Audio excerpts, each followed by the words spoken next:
I did not interrupt you, sir. I would appreciate if you let me finish. I am sick and tired of hearing the kind of heated partisan rhetoric, which is one of the reasons why we have such divisions in this country. Mr. Chairman, would you indulge me for a moment?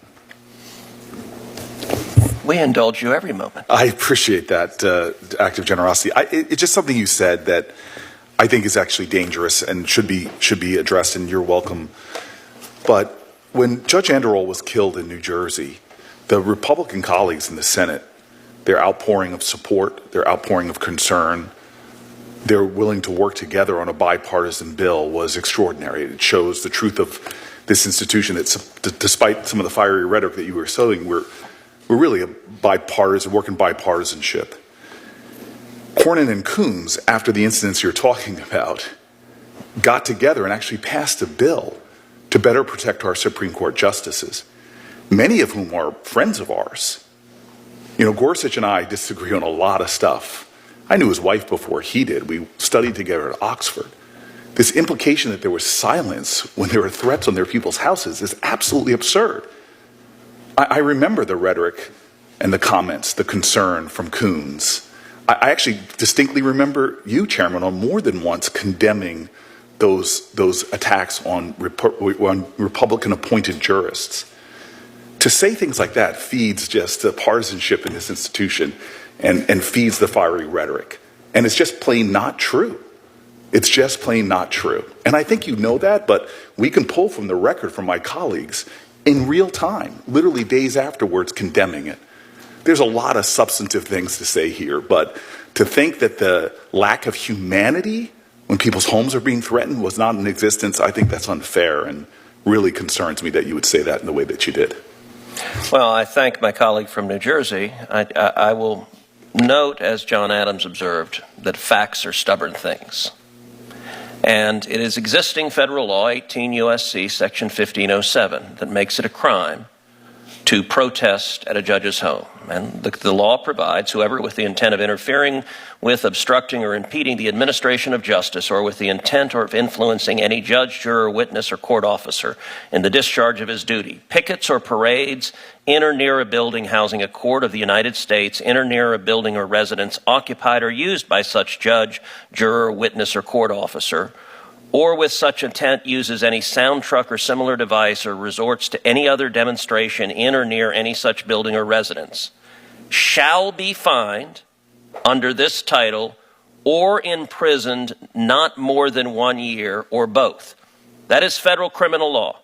Night after night after night, angry mobs were outside the Supreme Court justices' homes, and in the entire course of it, the Biden Justice Department prosecuted nobody. We had the Attorney General sitting at that table, and multiple Republican senators asked him, why are you not enforcing the law? What they are doing is a crime. And my friend from New Jersey said, it is a lie to say we, the Democrats, condone this.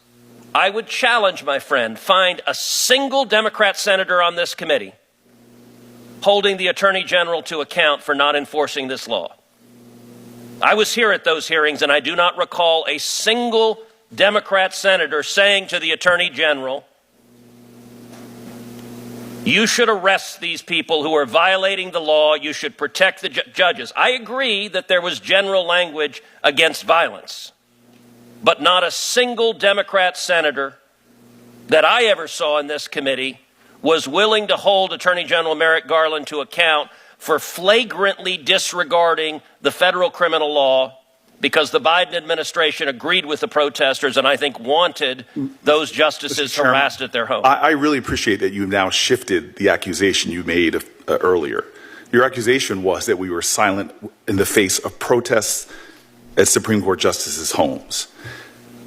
Again, we joined together in a bipartisan way, not only to condemn that, but to pass legislation to extend round-the-clock security protection, literally days. It was introduced May 5th, passed the Senate in a bipartisan fashion on May 9th. So if you're saying that we didn't criticize Did the Merrick Biden Garland, DOJ arrest a single person under sir, this law? you are now changing the No, that is what I said. That is what I said. Again, I'll pull the record. Did the Biden DOJ arrest even one? Again, The answer is no. my point to you is the accusation that the Democrats on this committee do not care about the safety All right, so let me of ask you federal this. judges. Should I the did not Biden interrupt you, DOJ sir. I would appreciate if you let me finish. I am sick and tired of hearing the kind of heated partisan rhetoric, which is one of the reasons why we have such divisions in this country. The attacks we see from the President of the United States of America trolling and dragging judges through is what we should be talking about that puts people in danger. I'm simply taking issue with the claim that you made at the top that people on the Democratic side of the aisle do not care about the safety and the security of judges and said nothing. You said we were silent after people's houses were protested. That is a patent lie, sir. We were not silent. We took action. We've joined in a bipartisan way to protect those judges, as was done in a bipartisan way to protect a New Jersey judge after their horrific attack at their home. So I see you now trying to shift the debate to whether we talk to an attorney general. I'm simply taking issue with this accusation that somehow we Democrats are so bad because we don't call out threats to our judicial colleagues. And that is wrong. You could change the argument now that you want, but what you said was patently not true and was, in fact, a patent lie. So I do enjoy the fact that my colleague from New Jersey raises his voice and says it's a patent lie and says he's doing so in defense of lowering the rhetoric. There is some irony to doing those two together. I'll point out that in the entire course of those remarks, Senator Booker did not dispute the central point I made, which is the Biden Justice Department arrested 0 people, prosecuted 0 people, for violating the criminal law, and every Democrat senator on this committee was silent about it. And this was an ongoing pattern for months.